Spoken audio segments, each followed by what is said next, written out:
Seja bem-vindo ao Cientificando. No último vídeo aprendemos sobre a vida de Heráclito, sua doutrina e o seu princípio, chegando à conclusão de que a guerra entre os contrários é, na verdade, harmonia.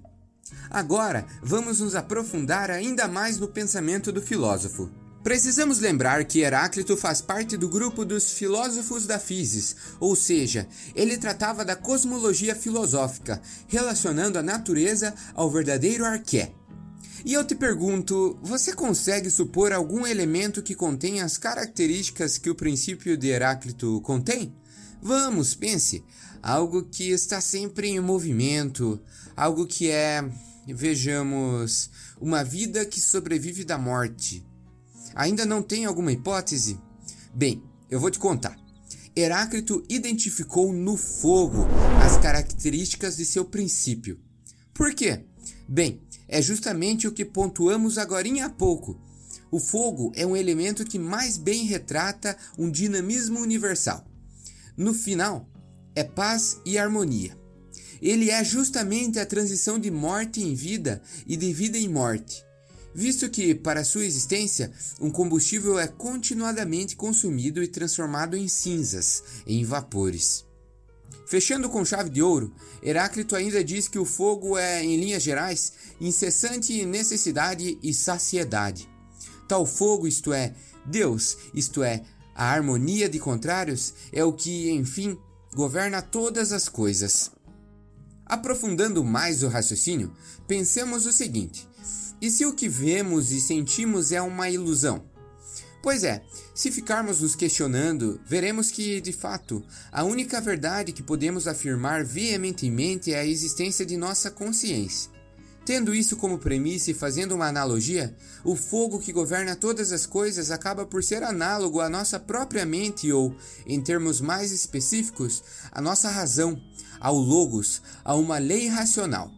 Isto porque, se a nossa mente é a única verdade e se o princípio de tudo é o que governa a realidade, ambos acabam por ser a mesma coisa. Antes implícita nos pensamentos dos filósofos de Mileto, agora temos a ideia de inteligência, a qual firma a posição de Heráclito sobre o princípio da physis. O filósofo continua suas reflexões sobre a verdade e o conhecimento, abordando assuntos relativos ao homem e à razão. Ele dizia para ficarmos atentos aos sentidos, pois estes não veem nada além de aparência, do que está somente por fora. Se não tivéssemos capacidade de reflexão, certamente observaríamos aquele rio somente como um imenso corpo de água, e não como transformação, como mudança. Em cima disso, é notável que as opiniões dos homens acabem por se sustentar apenas em aparências. Como conseguimos o verdadeiro, então, se tudo o que vemos e sentimos é mera percepção? Heráclito afirma que, para isso, devemos nos ater ao que há além do campo das sensações, onde encontramos a inteligência que a todas as coisas governa, que é a harmonia de contrários, o fogo, o logos. Heráclito baseou suas reflexões sobre o homem e a alma naquilo que conhecemos por mistérios órficos. Você lembra? Lá no início da série comentamos sobre: se o fogo é o princípio de todas as coisas, a alma, que é o que nos move, deve ser interpretada como inteligência, isto é, como a própria extensão do arqué. E aqui, o filósofo cria uma analogia interessante. Os sábios são possuidores de uma alma seca, enquanto os tolos contêm uma alma úmida. Se pensarmos no fogo, quanto mais ardente ele é, menos umidade há.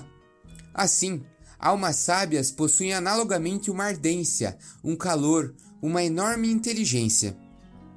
Interessante, não é?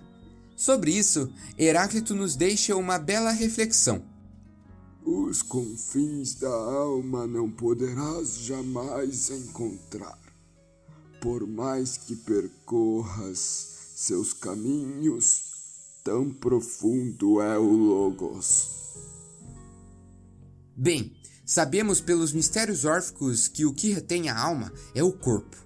Diante disso, Heráclito afirma o seguinte: imortais, mortais, mortais, imortais, vivendo a morte destes, morrendo a vida daqueles.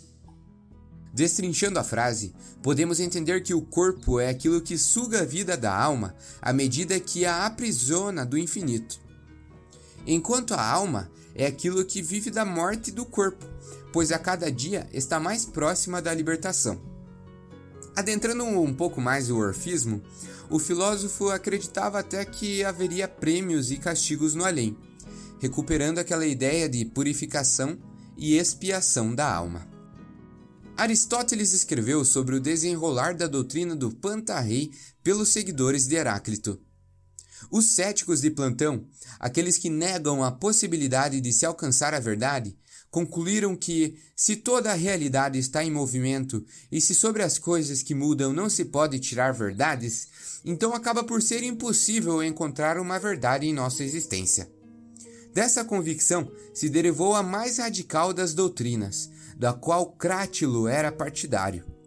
Galera, esse homem se convenceu de que não deveria nem mesmo falar e, acreditem, se limitava a simplesmente erguer o dedo. Além disso, Crátilo ousou repreender o próprio mestre Heráclito, dizendo que não seria possível se banhar nem mesmo uma só vez no mesmo rio. Os motivos para isto, deixo para você descobrir. Ainda preciso dizer que o conteúdo desta série é baseado na coletânea de História da Filosofia de Giovanni Reale e Dario Antiseri. Inscreva-se no canal clicando no botão vermelho aí embaixo, caso queira receber os próximos vídeos na sua própria conta do YouTube. Não esqueça de avaliar o vídeo e compartilhar com seus amigos se gostou.